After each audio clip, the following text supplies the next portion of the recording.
air itu sampai sekitar 3 kilo berjalan kaki. Bahkan di sana pun sampai di sana bahkan tidak dapat mas. Pulang kosong. Cari air bahkan beli air.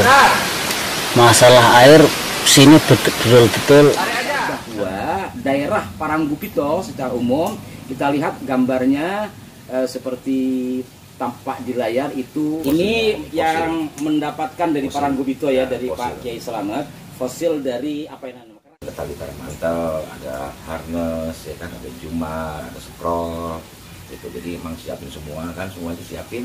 Sejak Pulau Jawa tercipta, orang sana belum pernah menikmati air buminya. Itu gimana? Secara teori begitu ya? Iya, emang gitu. Namanya kas susah air, pasti iya, dalam. Kalau kita juga kan tahu sendiri. Mungkin saya satu-satunya orang yang menyaksikan pertama air itu keluar, dan saya pada saat itu penuh dengan emosional ya. Sempat saya, ya Allah, nangis saya kalau lihat itu. Assalamualaikum warahmatullahi wabarakatuh. Para pemirsa, kalau pada edisi sebelumnya saya wawancara dengan Ibu Haji Insinyur Doyan Naibahu, sekarang dengan suaminya yang insinyur juga. Beliau Insinyur Haji Trijoni Susanto, dan beliau di bidangnya geologi. Apa kabar Pak Haji? Kabar baik. 1 tahun kita nggak ketemu ya, setelah sebelumnya di Paranggupito.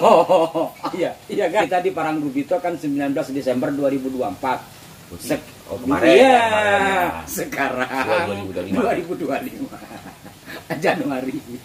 Ya Pak Haji, kita masih akan mengulas tentang Paranggupito ya. Jadi para pemirsa sekalian, sebenarnya saya ingin buat video ini akhir Desember kemarin, tapi karena waktu kemudian saya buat sekarang. Ini lebih kepada mengingatkan kami semua bahwa ada saudara kita yang sampai hari ini belum memenuhi sesempurna mungkin tentang air untuk kebutuhan mereka, baik mandi ataupun minum, yakni di Desa Gendayaan, Kecamatan Paranggupito, Kabupaten Wonogiri, bagian selatan Jawa Tengah. Yang saya ingin tanyakan ke Pak Haji, karena beliau ini bagian dari Padepokan Dakwah Sunan Kalijaga, atau pada suka juga bagian dari Gapadri, Mapala Gapadri Institut Teknologi Nasional Yogyakarta. Kalau kata teman-teman itu suhunya Mapala Gapadri. Nah, kita akan lihat gambar ini Pak Haji untuk memastikan kepada para pemirsa bahwa daerah Paranggupito secara umum, kita lihat gambarnya seperti tampak di layar itu perbukitan yang indah sekali. Ini mengambilnya jelang akhir kemarau ya. Nah, melihat pergunungan seperti ini yang disebut kars. Kars itu apa Pak Haji untuk lebih jelasnya? Kars itu kalau kita bilang secara geologi itu adalah batuan gamping. Batuan gamping. Itu batu kapur istilahnya kan. Nah, batu kapur itu kan terbagi lagi sebenarnya kan, itu loh. Kars itu terbagi. Jadi ada lautan dangkal, laut dalam, dan titiknya kan itu. Nah, yang ada di Paranggupito itu lautan tadinya Gus. Laut dalam apa laut dangkal itu Paranggupito itu awalnya? Dangkal. Laut dangkal ya. Karena situ ada masih ada karang tersebut, itu situ masih ada botani-botaninya, kayak ada karang apa. Oh iya betul. Kayak betul. Boda, kayak keong. Betul gitu. betul. Masih ada itunya itu. Iya. Dangkal gitu Gus ya. Nah, itu yang dicirikan. Ini ada juga. Ada waktu itu di sini juga ya. Ada itu yang gede itu ada itu kan. Iya. Ini kan fosilnya, yang ada fosil. Ini yang mendapatkan dari Paranggupito ya, dari fosil. Pak Kiai Slamet, fosil dari apa yang namanya kerang ya. Berat sekali. Jadi dengan ada ditemukannya ini di wilayah Paranggupito menunjukkan bahwa daerah itu awalnya laut dangkal, bukan laut dalam ya. Laut dalam nggak ada beginian. Nah, kok bisa jadi pulau itu? Kok bisa jadi daratan sekarang? Orang itu dulu laut. Kan akibat dari pengangkatan Gus. Pengangkatan, patahan lempeng bumi. Jadi juga kan itu. Nah, situ kan makanya nanti di dalam kars itu kan mesti ada lubang, ada rongga-rongga. Rongga-rongga ya. Itu yang menimbulkan aliran sungai dalam itu. Oh, jadi intinya bahwa lautan itu terangkat gitu ya, kemudian terangkat. menjadi daratan, dan di terangkatnya daratan itu ada rongga-rongga ya, Ya, pasti dan rongga-rongga. rongga-rongga itu sudah pasti dimasukin oleh air, sehingga kemudian air itu menjadi sungai yang umum disebut dengan sungai bawah tanah. Nah pemirsa, kita lihat dulu saudara-saudara kita, ini peristiwanya 2019 yang lalu sebelum COVID menyerang kita. Saudara-saudara kita dari Gapadri Mapala ITNY melakukan kegiatan demi kemaslahatan umat masyarakat sana yang tidak memiliki air. Mereka turun ke bumi, ke dasar sungai itu setelah mendapatkan informasi adanya luweng, bahwa mereka kemudian turun ya Pak Haji. Nah, kita lihat gambarnya dengan teknik yang seperti ini, karena panjenengan ini ahli di bidang panjat tebing dan segala halnya. Itu apa nama teknik kayak gini nih Pak Haji? Ya, pada saat itu anak-anak kan datang mengecek lokasinya dulu Gus ya. Iya. Nah, mereka juga menyiapkan ya peralatan-peralatan untuk caving lah ya kan Gus ya. Iya, caving, penyusuran gua ya. Gua, nah itu mungkin kan juga. Nah, gua itu kan kita juga harus tahu Gus ya, apakah sudah pernah dimasukkan Orang apa belum?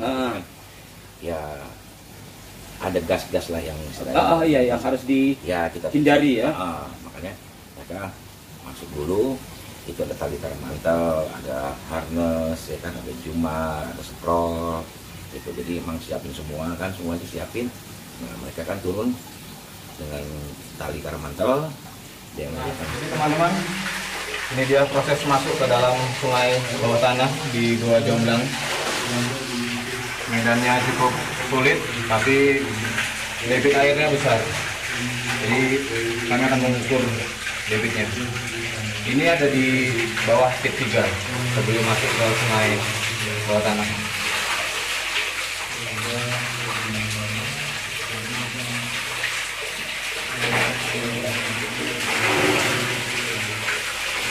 Bawah tanah.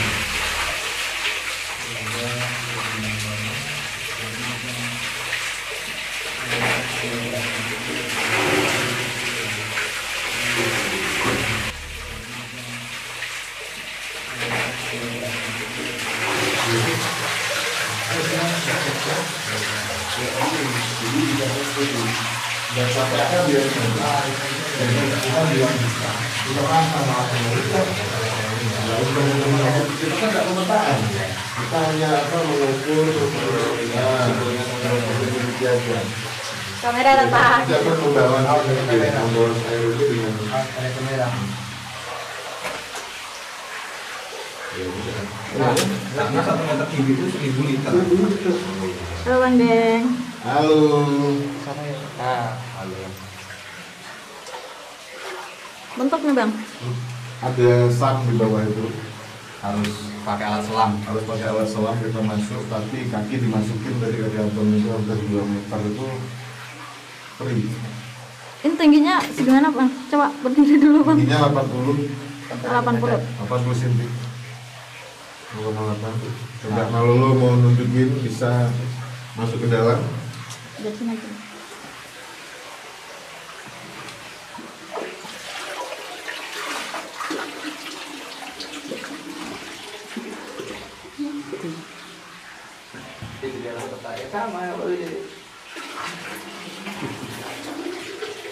Ini sudah mentok ini, tapi air lubangnya masih dalam ini.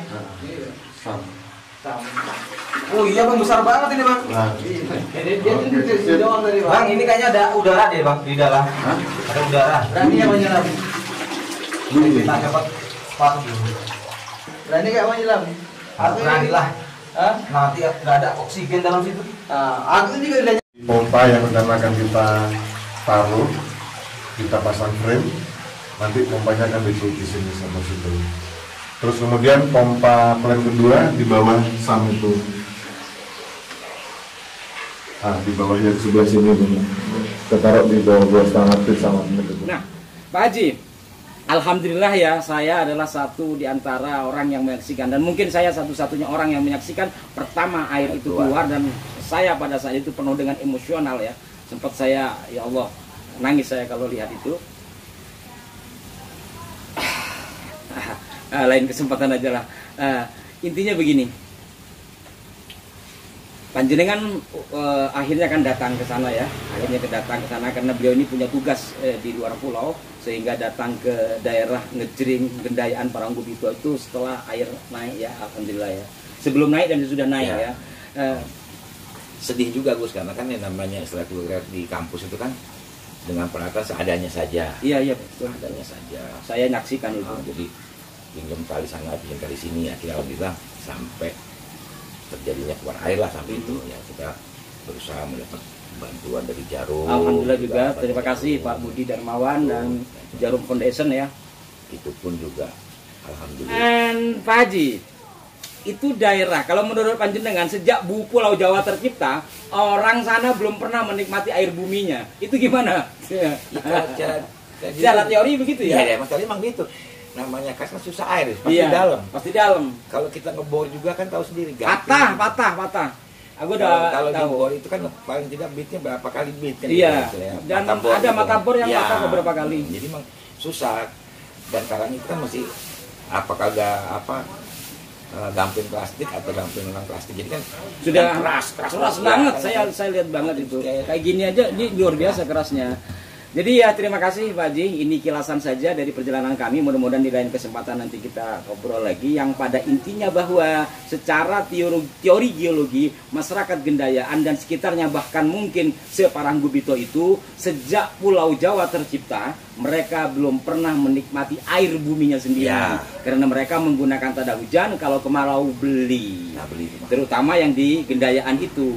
Jadi baru bisa merasakan air buminya sendiri setelah alhamdulillah pada suka Gapadri ITNY masyarakat setempat dari NU, Ansor, Banser, bahkan juga kawan-kawan yang lain. Alhamdulillah bantuan dari Jarum Foundation, pokoknya semuanya lah.